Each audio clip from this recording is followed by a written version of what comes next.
It is so fantastic to be here, and I cannot wait to tell you about the equilibrium solution. What if I could show you a world where equilibrium, rather than equity, was the goal? Where it didn't matter what our shape was, our age, our race, our gender, our faith group, where all of who we are was in balance.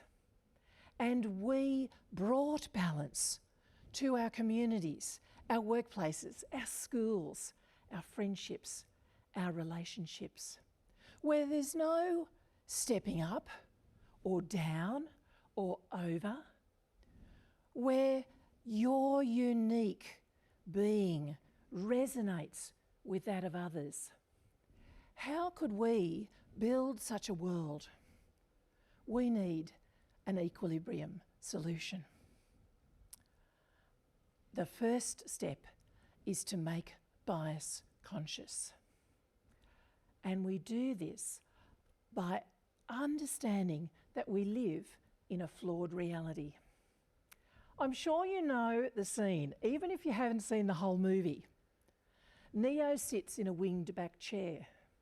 Opposite him, Morpheus leans forward intently, scrutinising Neo as he tells him that he is plugged into a machine-made matrix that feeds on human energy. Morpheus gives Neo a choice. You can take the blue pill. The story ends. You wake up in your bed and believe whatever you want to believe. Or Neo can take the red pill, make the ultimate paradigm shift and find out what's really going on. And we know how that scene ends. Neo takes the red pill and takes this amazing adventure into the true reality. Now, we're a bit like Neo. Not that we're plugged into some matrix that's feeding on our energy to fuel a machine world, but because we have biases that are as powerful and influential as the matrix is for those who are still plugged in. Writing for Psychology Today, Dr. Jim Taylor says the perception is not reality, but it can become a person's reality because perception has a potent influence on how people look at reality. It's so important that we understand that our biases are skewing how we perceive reality, how we look at reality. We so often think that the way that we look at things is the only way and that everybody else is wrong.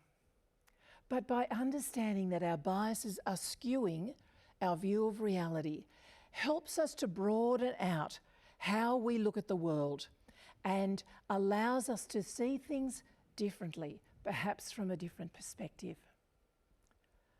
We can also help make bias conscious by really understanding that bias operates in a parallel world to rational and logical thought. Now, when Neo took that red pill, he discovered that there were actually two worlds existing side by side, existing simultaneously. There was the matrix into which everybody was plugged, providing energy for the machine world. And then there was Zion, the world as it really was, grey and stormy, suffering the consequences of global warfare and climactic climate change. Both of these worlds operate simultaneously. I really like that idea of parallel worlds, of parallel universes, because it helps me understand that I have my biases here, instinctive, quick ways of thinking, and then I have my rational and logical thought. And don't we pride ourselves on being rational and logical? But once we understand these parallel worlds that exist, that bias is here, rational and logical thought is here, then we understand that our biases can be influencing the decisions that we make, and we are much less likely to make flawed decisions. Now, the second step towards an equilibrium solution is to see bias as a data point that provides us with valuable new information. Have you heard about the Johari window? In 1955, psychologists Joseph Luft and Harrington Ingham developed the Johari window. It was a simple tool that they used to gain self-knowledge and understanding, and it's made up of 4 quadrants in a square. In the open self is the information that a person knows about themselves and that other people know. In the hidden self is the information that a person knows about themselves, but which is hidden from others. In this top quadrant, the blind spot is where information lies that other people know, but to which the individual is blind. And then if we look through the 4th window, through the unknown self, this is where there's information that neither the person nor others knows about. Now, our biases, they lie in the half of the Johari window that takes up the blind spot and the unknown self. But if we allow people whom we trust to show us our blind spots, and if we have the courage to go into the unknown, we notice the cues, things like physical feelings or emotional cues that are indicating that bias is operating, then we open up a whole new world of information at our fingertips. As we see bias as a data point, we are also able to challenge norms.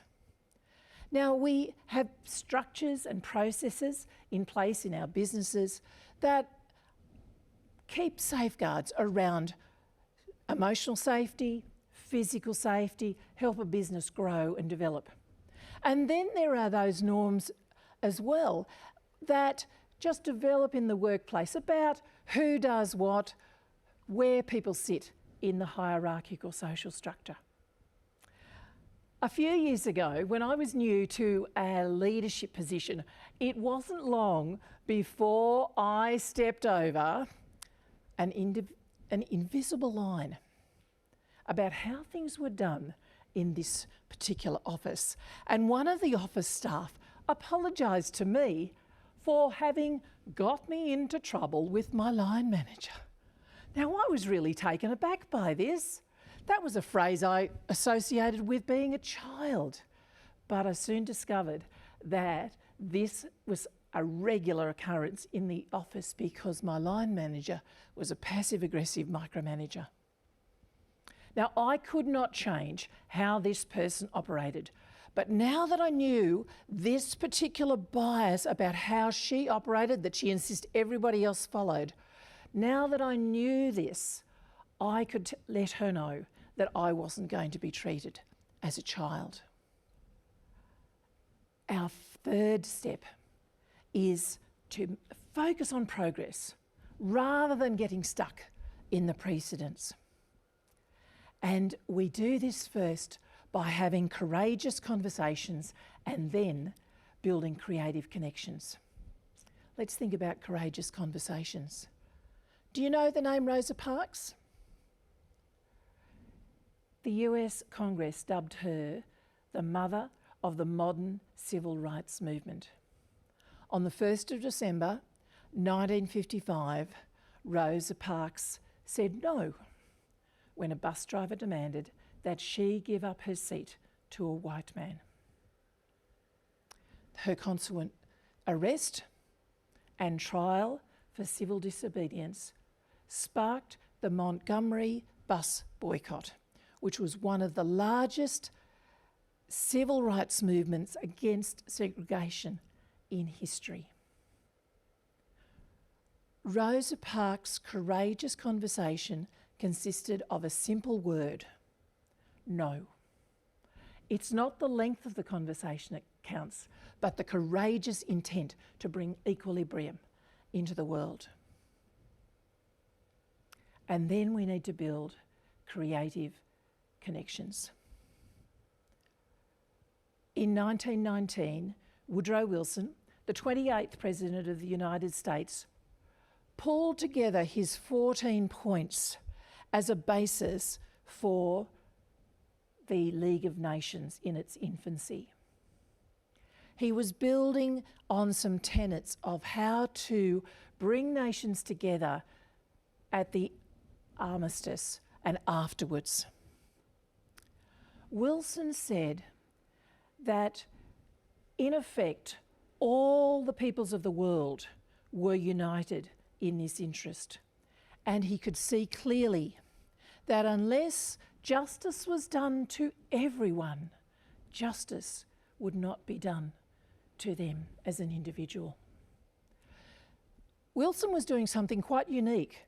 He was bringing people together, connecting them in a time of peace.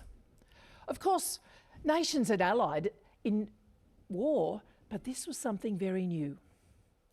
For his efforts, Woodrow Wilson was awarded the Nobel Peace Prize. He was also my great-grandfather's cousin. As we make bias conscious and see bias as a data point for growth and change, as we focus on making courageous, creative progress rather than getting stuck in precedents, then we move towards building equilibrium rather than merely equity. One of the most easily accessible examples of equilibrium rather than equity is the human body. All our body parts have different functions, but they're not all equal. Take the hand and the forearm, for example. The hand can do so much more than the forearm can, but without the forearm, the hand cannot function. Likewise, the toes. Odd appendages on the end of our feet, but if we didn't have them, our balance would be compromised. There's not equity in the body, but there is equilibrium. We are building equilibrium. We are examples of equilibrium rather than equity. And as we move towards the equilibrium solution, my unique being will resonate with yours, and we will all together build balanced perspectives.